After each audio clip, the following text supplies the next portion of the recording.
Okay, my people. Today, what we're gonna do today, I'm going to show you the months of the year according to how Jehovah gave them to the children of Israel and gave them to us in the Bible. Now, over the years, brothers and sisters, we have been greatly deceived by false teaching, and a lot of people, some of them probably don't know, and some of them really don't care. But what I'm trying to tell you is that the time frame that God gave us in the beginning has never changed. Just as he said that his laws cannot change, his commandment cannot change, his word cannot change. So therefore his time cannot change. Now, what we are seeing here on the screen here, I make a calendar to help you guys understand the differences. Well, I create two sections. When you look on the left hand side, you are seeing here January is the first. When you look on the right hand side, this is the calendar from God in the Bible. You're seeing here the first day, the first month of the year is actually April. Now, the one that we are following for today, the calendar that we are following for today is the Gregorian calendar, which came from the papacy system, the Pope. That is not the order of the calendar that God gave to the children of Israel. Now, most people will tell you, oh, it doesn't make any sense. What this guy is saying makes no sense. You know, the laws were changed. Biblical days and verses today, they are not the same. So what happened long time ago in the Bible is not the same for today. We are living on the new laws and, new order. But when people tell me that, I like to ask them, can you show me where in the Bible? Can you pinpoint to me exactly where in the Bible it says that? The same thing they will say concerning the laws of Jehovah. The laws were done away with. The laws were nailed to the cross, so therefore they don't have to keep the Sabbath, they don't have to keep a commandment. But when you pay attention to it, there is nowhere in the Bible that says that. God says, I am a God, I change not. My laws cannot change. My ordinances cannot change. So, brothers and sisters, I'm putting this together to help you guys understand something. The laws of Jehovah cannot change. The sanctuary service, the sanctuary system cannot change. In the sanctuary, if you study the sanctuary service, the sanctuary system, the sanctuary message, you have to go back to the ecclesiastical Jewish calendar that God gave to the children of Israel in order for you to calculate time to know exactly what is taking place in the sanctuary service. God does not use the Gregorian calendar in the sanctuary system. He used his calendar, the time that he gave to the children of Israel, and we're going to look at it. Now here, you have April being the first. In the Bible, it is known as Abib or Nisan. The second month is May. It is known as Ziph. I don't have to call it out. You can pause the video and you can look at it. Now I'm going to show you the scriptures that correspond to that. Now when you look here now, these are the months with the scriptures. I set this table and I put the months of the year according to how the Bible, give it to us here. Now you'll see the part it says number one, you're gonna see April. Now, it is known as Abib or Nisan in the Bible. And in the book of Esther, chapter 3, verse 7, it tells you. And if you look at the second one, is the month of Ziph, Z-I-F, which corresponds to the month of May. And the scriptures next to it is 1 Kings 6, verse 1. So the ones that I could have found the scriptures for directly in the Bible, I did it. And I put it there to help you guys understand. Now, most people will tell you, oh no, don't follow that because that is incorrect because there are 13 months. Some will say there are 18 months. Some will say there are 14 months. Some will say there are... Everybody come with a different interpretation of the scriptures. But when I look at the Bible, I only see 12 months. I don't see 13 months. So I don't know where that 13 months or that leap year comes from. There is nowhere in the Bible that I see that. Now, most people will try to justify that by using the Apocrypha. But when I go to the spirit of prophecy that we have as Seventh-day Adventists, I'm not seeing the 13 month in the spirit of prophecy. So let me leave it to 12 months. All right. Now, what we're going to do now, we're going to go through the scriptures one by one to help you guys understand. Okay. And you can pause the video and you can take a screenshot of that calendar here for your own use. Now, it is very important we do that. Some people will say, no, it's not important. It is very important, brothers and sisters. It is important that we do that. Why? We need to understand that the calendar that we're using for today was not given to us by God. Now let's look at this here. It says here, the Gregorian calendar is the calendar used in most parts of the world. It went into effect in October 1582 following the papal bull. The word bull, B-U-L-L, is the same as decree. All right? Let's continue read. It says here, Enter Gravissimus is issued by Pope Gregory. I don't know what you call that number here. Or 13th, all right, Gregory the 13th, which introduced it as a modification of and replacement for the Julian calendar.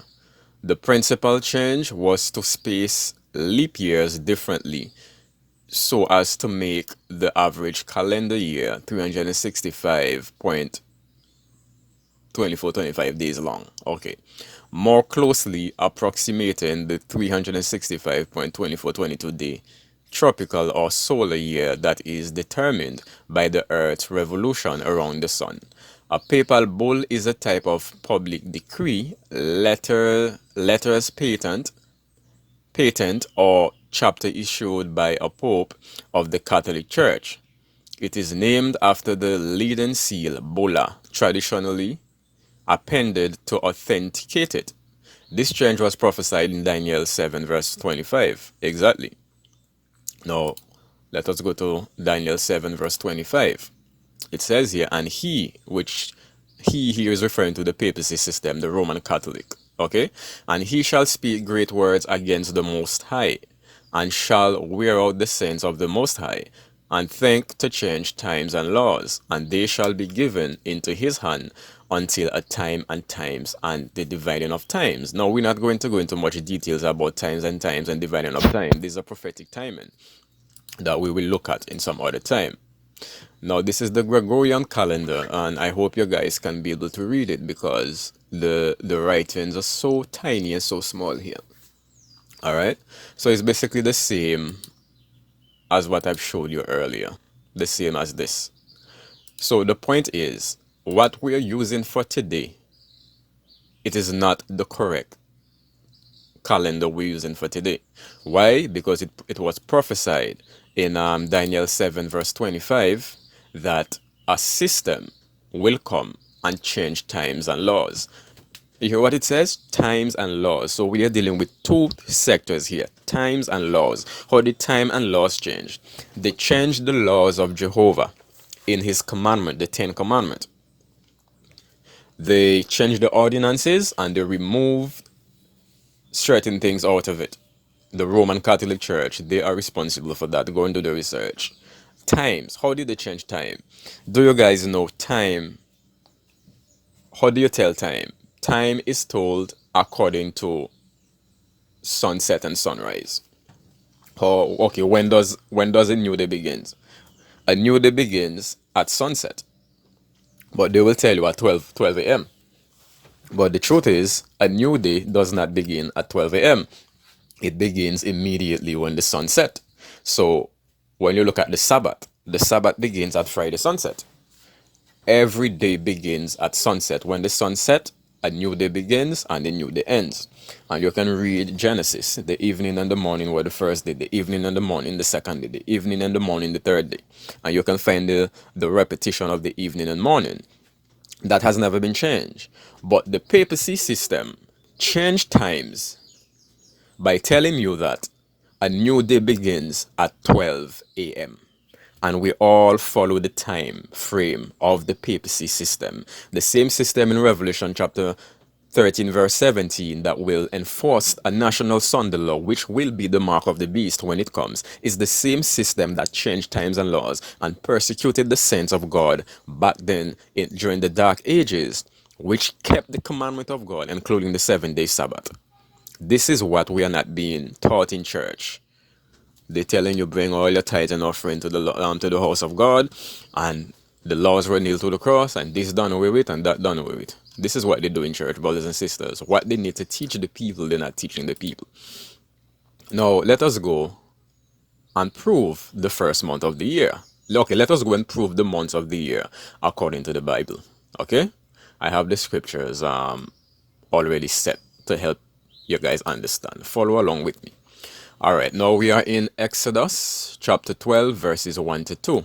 The King James Version, it says here, "And the Lord spake unto Moses and Aaron in the land of Egypt, saying, This month shall be unto you the beginning of months. It shall be the first month of the year to you." Now, which month is that? Now you jump to verse 13, chapter 13. Now, it tells you the month, the name of the month. All right, Exodus chapter 13, it says, "And the Lord spake unto Moses, saying, Sanctify unto me all the firstborn, whatsoever openeth the womb among the children of Israel, both of man and of beast, it is mine. And Moses said unto the people, Remember this day in which ye came out from Egypt, out of the house of bondage, for by strength of hand the Lord brought you out from this place. There shall no leavened bread be eaten. This day that you came out of Egypt, came out of slavery, this day ye came out in the month Abib." Now, when you go back to Exodus chapter 12, it tells you, "This month shall be unto you the beginning of months."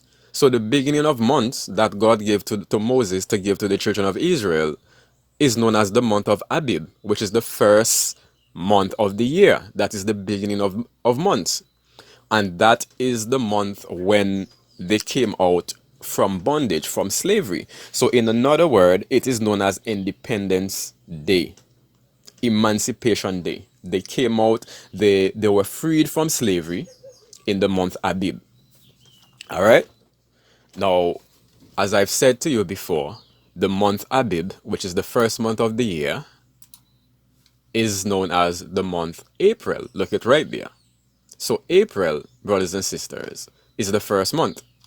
So the children of Israel came out during the month of April. Okay? They came out during the month of April. All right, now, so we're going to go to the second one now. It says here, the month of Abib corresponds to the month of April. April is the first month. It is not January. All right. Now, let's prove it even further. In the book of Esther chapter 3 verse 7, it says, "In the first month, that is the month Nisan, in the 12th year of King Ahasuerus, they cast pur, that is the lot, before Haman from day to day and from month to month, to the 12th month, that is the month Adar." So the first month, that is the month Nisan. So Nisan and Abib is basically the same. It was changed from Abib to Nisan. Okay, brothers and sisters, you can take a screenshot of this picture right here so you can have it for yourself.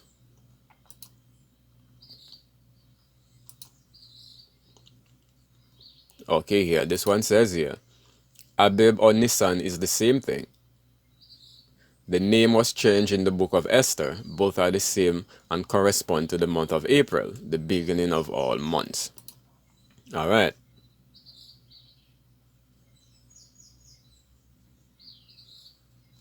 Now let's go to the second month now. It says here, 1 Kings chapter 6, verse 1. "And it came to pass in the 480th year after the children of Israel were come out of the land of Egypt, in the 4th year of Solomon's reign over Israel, in the month Ziph, Z-I-F, which is the second month, that he began to build the house of the Lord." So the second month is the month Ziph. All right. Now, we are looking at the third month now, which is known as the month Sivan, which corresponds to the month of June. I'm giving you the Bible verse, people. You don't have to take my word for it. Go in your Bible and double check. Esther 8, verse 9. It says here, "Then were the king's scribes called at that time in the third month, that is the month Sivan." All right, I don't have to read the whole thing. So go to the book of Esther 8 verse 9 and prove everything for yourself. Go and prove everything for yourself. Now the fourth month here, it says here, what is the fourth month in the Bible? Tammuz is the fourth month on the biblical calendar and coincides with July on the Gregorian calendar. Jeremiah 52 verse 6 refers to this month as the fourth month. However, following the Babylonian exile, Jews introduced the name Tammuz as the name of this month. The Bible speaks of a fourth month, but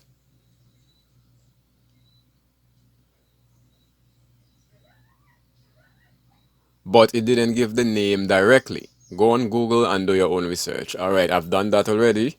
I look for the fourth month to be the name of Tammuz. I don't see it saying that the fourth month directly, but Tammuz is in the Bible. Alright?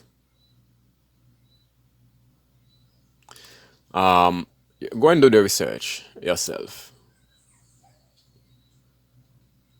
Alright, the next one is the fifth month in the Bible is called the month Avi, although there are no scriptures to prove of any names, but we do know there is a fifth month. Go online and Google it and do your own research and search for more truth. Alright, now I have to go to the spirit of prophecy to see if the spirit of prophecy said anything about that. Okay, but I'm just helping you guys understand that January is not the first month of the year, people. Now let's go to this one here. It says here,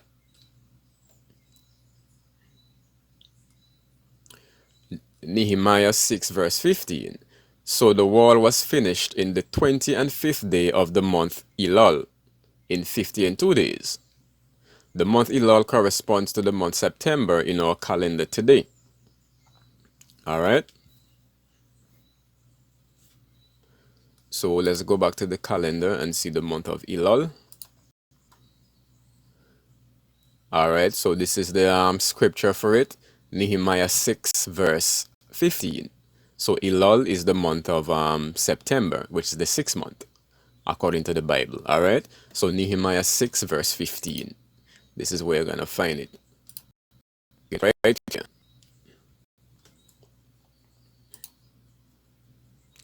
Alright, let's go to the next one. It says here, no, this is the 7th month. Let's see what the Bible calls the 7th month.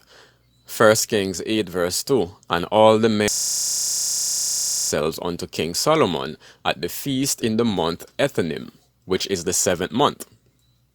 The month Ethanim corresponds to the month October in our calendar today. Alright, so the 7th month. Let's see. The 7th month, yeah, October, known as the month Ethanim. Look at number 7, 1 Kings 8 verse 2. Alright, definitely, well, it's adding up. Now let's move on to the next one, brothers and sisters. In 1 Kings 6 verse 38, we're looking at the month November, which is known as the 8th month, according to the Bible. It says here, and in the 11th year, in the month Bul, which is the 8th month, was the house finished throughout all the parts thereof, and according to all the fashion of it. So was he 7 years in building it. So the month Bul is the 8th month, and it corresponds in our calendar November. So according to the Bible, November is the 8th month, not according to man-made months. Okay? Now let's go to the next one. Chislu, the month Tislu. Chislu, however you pronounce it. Nehemiah 1 verse 1. It says here, the words of Nehemiah, the son of Hakaliah, if I pronounce that right. And it came to pass in the month Chislu, in the 20th year, as I was in Shushan, the palace. Alright, so it tells you here the month Chislu. It made mention about the month Chislu, but let us go to Zechariah 7 verse 1 to see what number the month is. You have to put lines upon lines, precept upon precept.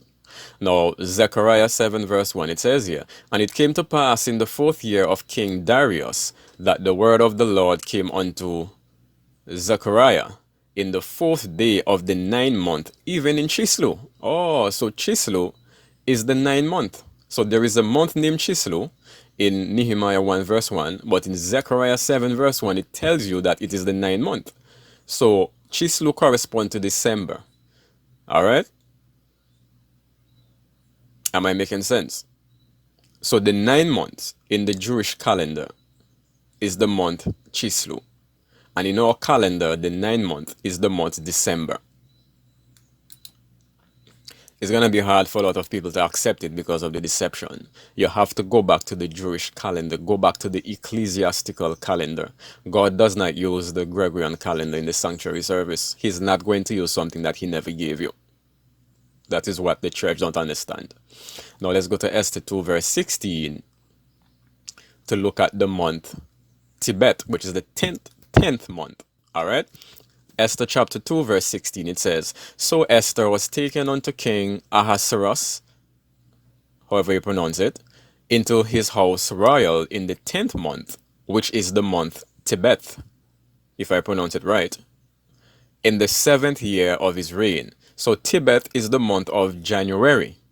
It corresponds to the month of January, which is known as the 10th month. So the 10th month on God's calendar is the month January.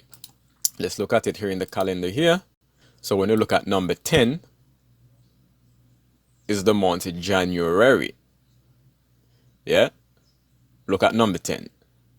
January correspond to the month Tibet. Can be found in Esther 2 verse 16. Alright? Now, we're going to go to the 11th month now. There you go. The 11th month.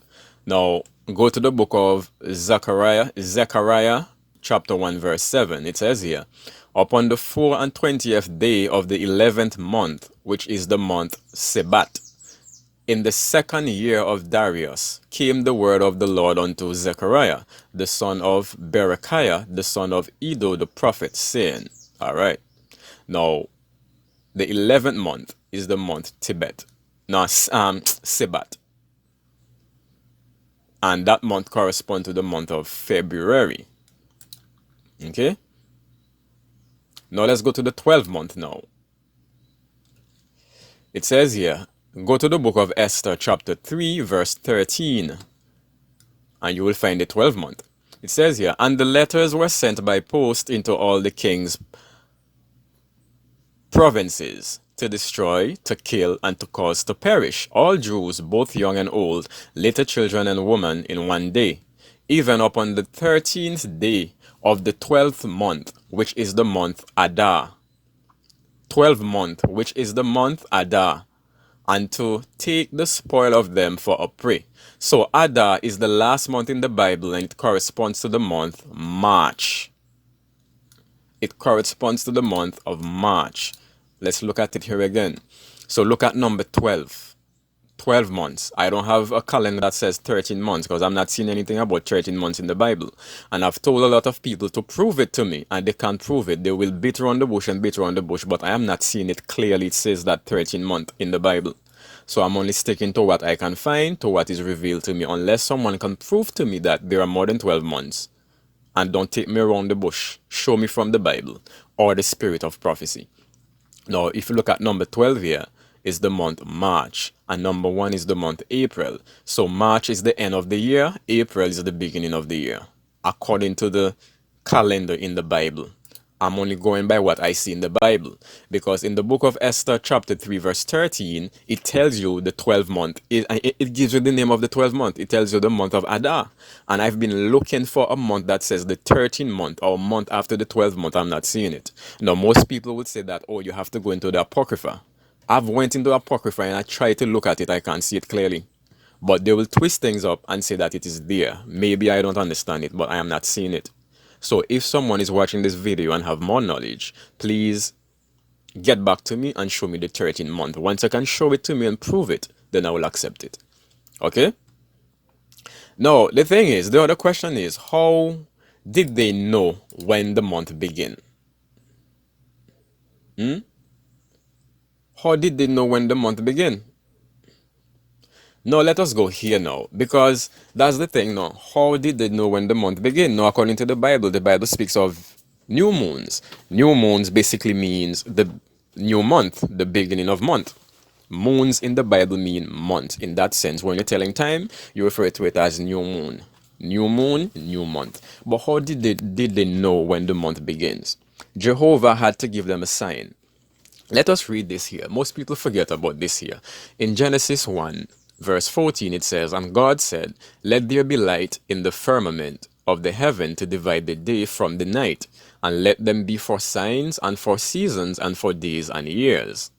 So, the light that God has given in the firmament to divide the day from the night. So the day and night, they are there to tell time for signs and seasons for days and years. So time is being is can only be calculated according to how Jehovah has ordained it to be. Time can only be calculated according to the evening and the morning. That's what it means, according to day and night. This is how time is tell, according to day and night, not according to 1 hour, 2 hour, 3 hour, the way people saying it. You understand? Well, we know there are 12 hours in the day because Christ says that. You understand me? But I don't want to pull it out of context. But let me explain further. Now let's read down here now. Psalms 104 verse 19. It says, "He appointed the moon for seasons. The sun knoweth his going down." So if the moon is appointed for seasons, so that means it is the moon we have to go by to tell time. When season starts. Season here is referring to when the month starts. So the moon is what determines when the month starts, when the month ends, or if we are in the middle of the month. It is the moon that does that. But because we have lost connection with our Creator, because we have lost the truth, because we have lost our way, because of the papacy system, because of lies and darkness and deception from the papacy system, from the Roman Catholic Church system, they have deceived the whole world, brothers and sisters. And the majority of the Christians, they have been led to believe that the Old Testament done away with. So therefore, you don't need to go back to the Old Testament. And that's why a lot of them, they don't know when to tell time. They don't know when the month begins. They don't know that the month does not begin when the Roman Catholic Church, when the government tell it begins. The month begins when the moon recycles itself. That has never changed. Okay, now I'm looking for something else to put here.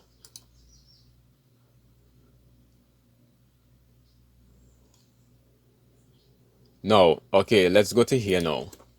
Let's go to Leviticus 23 verse 24. What I'm trying to show you now is how did they know when the new month begins. Now, it says here, "Speak unto the children of Israel, saying, In the 7th month, in the first day of the month," that's what you call new moon, "shall ye have a Sabbath, a memorial of blowing of trumpet, and holy convocation." So in the Old Testament, every month, on the first day of the month, a memorial of trumpet, of blowing of trumpet. Do you know why they had to blow the trumpet? They had to blow the trumpet on the first day of the month, which is called new moon, to let the house of Israel know when the month begins. Signs were given to them. All right, let's prove it even further. Let's go to Numbers chapter 10. We're going to read Numbers chapter 10, verses 1 to 10, to get an understanding. It says here, "And the Lord spake unto Moses, saying, Make thee 2 trumpets of silver, of a whole piece shalt thou make them, that thou mayest use them for the calling of the assembly and for the journeying of the camps. And when they shall blow with them, all the assembly shall assemble themselves to thee at the door of the tabernacle of the congregation. And if they blow but with 1 trumpet, then the princes, which are heads of the thousands of Israel, shall gather themselves unto thee. When ye blow an alarm, then the camps that lie on the east part shall go forward. When ye blow an alarm the second time, then the camps that lie on the south side shall take their journey. They shall blow an alarm for their journeys. But when the congregation is to be gathered together, ye shall blow, but ye shall not sound an alarm. And the sons of Aaron, the priests, shall blow with the trumpets, and they shall be to you for an ordinance forever throughout your generations. All right, now pay attention to this one. And if ye go to war in your land against the enemy that oppresseth you, then ye shall blow an alarm with the trumpet. And ye shall be remembered before the Lord your God, and ye shall be saved from your enemies. Also in the day of your gladness, and in your solemn days, and in the beginning of your months, this is what I want you to understand. And in the beginning of your months, ye shall blow with the trumpet over your burnt offerings, and over the sacrifices of your peace offerings, that they may be to you for a memorial before your God. I am the Lord your God. So in Numbers chapter 10, verse 10, they had to blow the trumpet in the beginning of their months. So every new moon, they had to blow the trumpet. But how did they know when the new moon begins? Because Jehovah God had to give them a sign. And the sign, according to what we read earlier, the sign that was given to them for the sign that was given to them to know when the new moon starts. Now in Psalms 81 verse 3 and 4 it says here, blow up the trumpet in the new moon, in the time appointed on your solemn feast day. For this was a statute for Israel and the law of the God of Jacob. So they had to blow the trumpet in the new moon. So when a certain trumpet was blown in the new moon, it had a different sound. So they knew the sound. I mean, you and I were not there back then, so we would not have known how it sounded like. But they knew exactly how it sounded like, because God specifically told them in the book of Numbers chapter 10 what kind of trumpet to make, how to make it, and how to blow it. And according to the sound it gives, they know when it's time for war, when it's time for assembly, and when it's time for the new moon to offer up the animal sacrifice, the burnt offerings. I hope you guys understand what I'm saying. Alright, so Numbers chapter 10 verse 10. Also in the day of your gladness, and in your solemn days, and in the beginning of your months, ye shall blow with the trumpets. Okay? And then when you go to here now, in Psalms 81 verse 3 and 4, blow up the trumpet in the new moon. So the new moon is the beginning of months. Alright? The Bible explains itself, brothers and sisters. If you go back and forth, you can't go wrong. The word of God explains itself. Alright? Now, something I'm looking for here. Okay, look it right there. This is what I'm looking for now. This is what I'm looking for to help you guys see. This one here.